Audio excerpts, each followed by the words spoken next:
My name is Michael. This is a story my old friend Adam told me many times that happened to him many years ago. I recently asked him to write down a more detailed version, which he allowed me to share online because I always thought it was deeply unsettling. Adam was the kind of person you only needed to meet once to know he was the real deal. In his 50s, with a solid frame and skin worn from decades in salty air, he worked in marine salvage and handled coastal infrastructure. Basically, if something broke near the water, Adam was one of the first people you'd call to repair it. But he wasn't only a contractor, he had been a diver, a ship technician, and had even done remote inspections for the government. He had seen almost everything. So when he shared this story with me, I believed him without question. He said it happened back in 2013, when he was hired by a small county in Washington state to inspect an old decommissioned lighthouse. The county had taken over the property years earlier and had no clear idea what to do with it. Developers wanted to demolish it. Historians hoped to preserve it, but nobody wanted to cover the costs. So Adam's job was straightforward. Visit the place alone, inspect every part, and determine if it was even safe to consider restoring. The lighthouse sat on a remote rock island, about an hour off the mainland. It wasn't a big island either, just a chunk of stone and dirt, around 300 feet wide, with only the lighthouse, a generator shed, and some old rusted scaffolding left from decades ago. The place had been abandoned for years and wasn't any kind of tourist spot. There weren't even any docks, just a narrow ledge where a small Coast Guard boat could drop someone off during high tide. Adam packed light, 4 days worth of food, a sleeping bag, his tools, a clipboard, and a two-way marine radio. The plan was simple. He'd arrive Monday morning, complete a full walkthrough by Wednesday, and call in for pickup Thursday afternoon.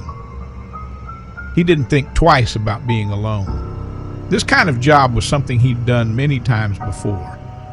When he first arrived, everything was quiet, cold and cloudy, but calm. The air smelled like the usual mix of salt, rust, and rot that comes with long-abandoned coastal places.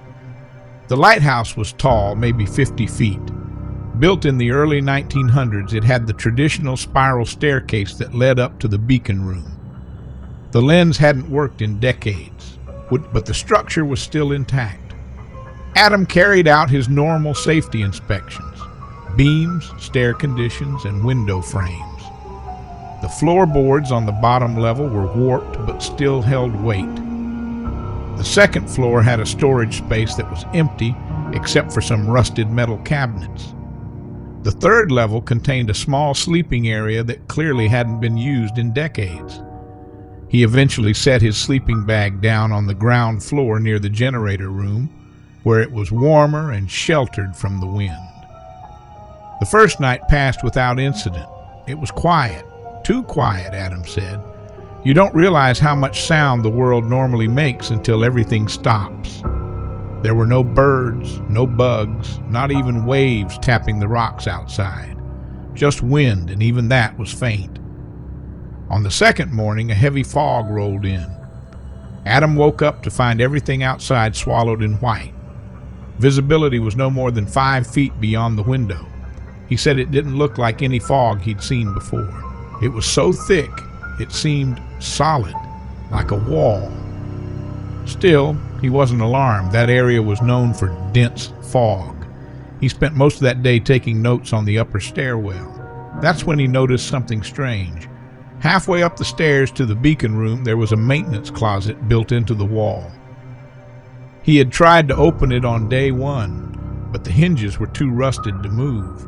Now it was slightly ajar, just an inch or so, but enough to show it had been disturbed. He figured the moisture had loosened it, but he didn't like it. The closet's interior was pitch dark, and when he nudged the door open more, he saw something in the far corner. A wooden box, roughly the size of a lunchbox, covered in damp moss, like it had been underwater recently. He didn't try to open it. Instead, He closed the door again and made a note to report it later. That night, something woke him. It wasn't a noise exactly, more like the complete absence of sound, as if everything had stopped. Then he heard footsteps echoing on the metal stairs above. At first, he assumed an animal had wandered in, but then he noticed the steps weren't coming down. They were going up. Something inside the lighthouse was climbing higher. He flicked on his flashlight and stared toward the stairwell entrance, waiting. Nothing happened.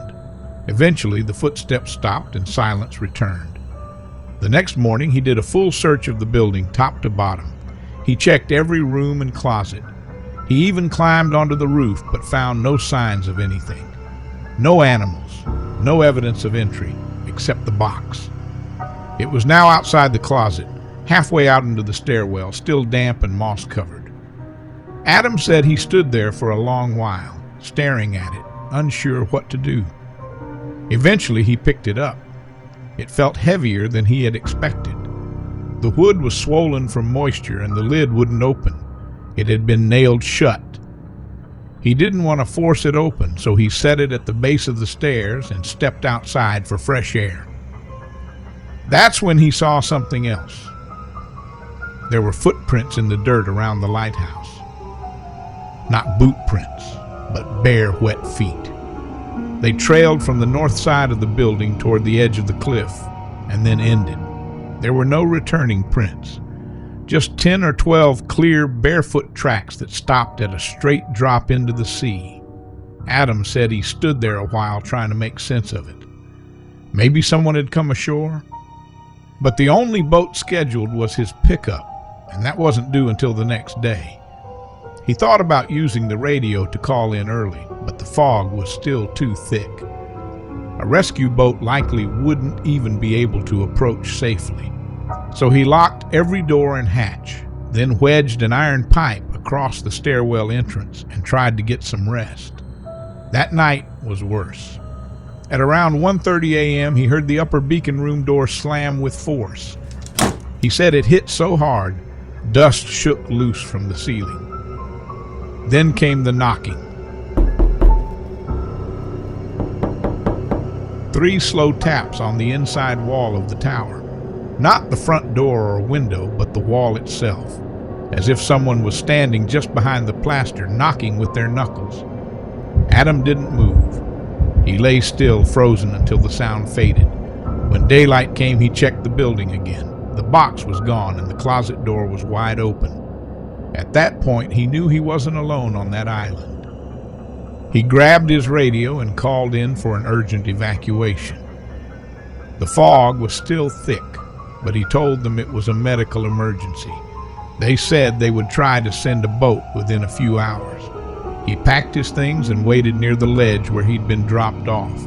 The fog didn't lift. In fact, it only seemed to grow denser. He sat for nearly 7 hours, unable to see more than a few feet ahead. As the sun started to go down, the air grew colder. He heard footsteps again behind him, crunching through the gravel near the lighthouse. When he turned, there was no one there, or maybe someone was, hidden by the fog. He ran to the cliff's edge and stayed there until he finally heard the distant horn of the boat. They pulled him out just after dark. The deckhand who helped him aboard asked why he looked like he'd seen a ghost. Adam just said the lighthouse was unsafe and needed to be sealed. He submitted a short report when he got back, said the structure was unstable and not safe for entry, but he didn't include anything about the footprints or the box. He said he left those parts out because he genuinely thought he might have been losing his mind from the isolation. That was near the end of the written account Adam sent me. He never returned to that lighthouse. He finished his remaining jobs that year and slowly stopped doing field work. Within a year, he'd quit taking new contracts, said he wanted to focus on dry land going forward. When I asked if it was because of the lighthouse, he just shrugged and said he'd seen enough out there. I pushed him once, only once, to tell me what he truly believed happened on that island. He looked straight at me and said something I've never forgotten. He said, "Some places are meant to be left alone. They just need time and silence." That's all he said. I tried to look into the lighthouse myself not long after, but I couldn't dig up much. The coordinates scribbled in his notes don't match any documented structure. County records do mention a decommissioned tower off the coast, but there's no name and no accessible history. It's almost as if he had never been there at all. And that's what unsettles me the most. Not just what Adam said, but what nobody else ever did. I still don't know whether I should hope Adam was just losing his grip or not.